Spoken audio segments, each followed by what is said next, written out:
Hi, I'm Elaine West from the Sewing Basket in Plymouth, Wisconsin, where we believe a pattern is just a suggestion, and we can't wait to see what you create.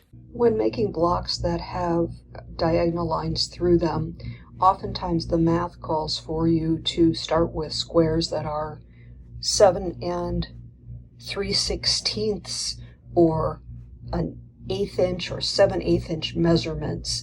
This makes it really hard to square up your blocks. So what we do is round that up to the nearest 1/2 inch. So these blocks that were supposed to start at 7 3/16, just checking my math, we rounded up to 7.5. We cut them diagonally and sewed them together.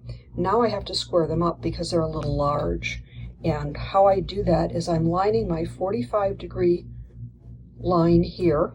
I'm trimming my blocks to 6.5, and that means I'm going to have 3.25 to my center line each side. So if you look at my center point, this is the 3.25 line vertically, this is the 3.25 line. So that dead center point is at 3.25.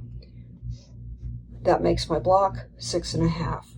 So I'm going to cut these two sides, take my ruler off after I've trimmed, spin it around to the opposite corner, and then I'm going to come back and I'm going to line up my 6.5 line at this bottom corner